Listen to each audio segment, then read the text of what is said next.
You've seen animated movies for kids, you've seen animated movies for the whole family, now get ready for an animated movie that isn't really for anyone, I think.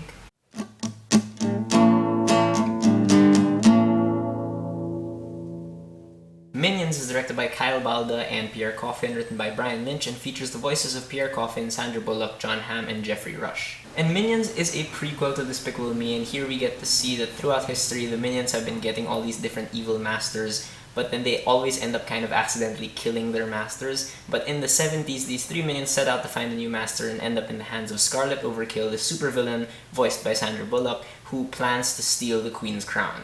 Now, before anything, I need to say what my stand is on the minions. I did not find them annoying in the first two movies because they were used sparingly, you know? But here, you know, obviously the minion craze has gotten crazy at this point. So watching this movie, I really was, for the first time in my life, like really annoyed by these things. This is a movie that has zero heart to it. Like, if you thought the last movie had less heart than the first one, this one is just like, it's completely gone.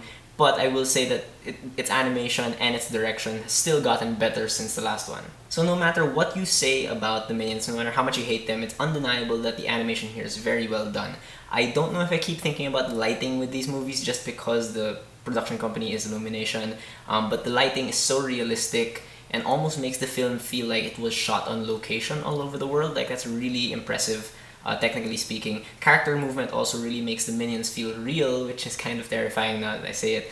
But, you know, they feel real even more so than the human characters, which is very tough to pull off, especially for these creatures that don't look real at all. The editing here by Claire Dodgson is very fast-paced and moves almost like a sketch comedy at times, which I think works for these kinds of characters, these over-the-top, really loud, exaggerated characters. And the editing, of course, works best during montage sequences again.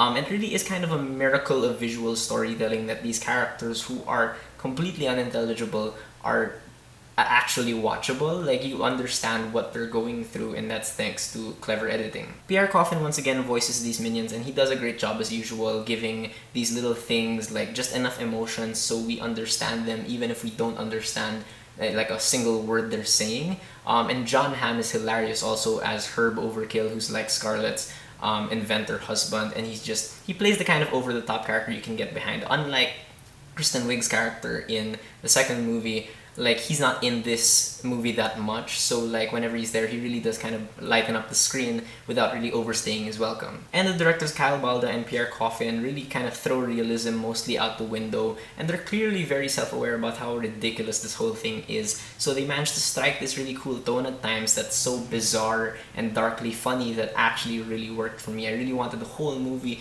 to have like sort of a more adult humor edge to it. However, there are quite a few problems with this movie. For one, this movie is sorely missing the talents of Pharrell. He doesn't have any more songs here, and they resort to using a lot of old songs from the 70s and lots of like minionized, whatever how you pronounce it, songs, which I personally have never found funny. I've always found them too much, like they're too annoying. And as opposed to how Kristen Wiig kind of like overplayed her character in the last movie, I actually think Sandra Bullock undercooks her character a lot here. I never got the sense that Scarlet Overkill was the world's most dangerous villain. It really felt like she was holding back a lot. But really the biggest problem here is the script. Like, it's just totally empty, it's devoid of any emotional heart to it, and you really just don't care about these characters and you really don't get attached to them.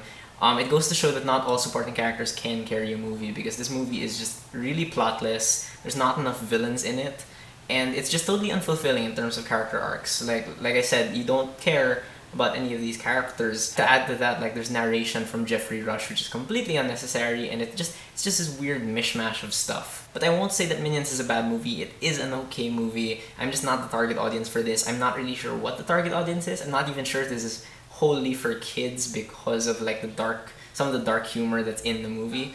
But who cares, you know, this movie made like $1 billion, so whoopee. Alright, so those are my thoughts on Minions. Have you guys seen it? What do you think about it? Did you love it? Did you hate it? Whatever you thought, whether you agree with me or not, please leave me a comment. Let's have a conversation.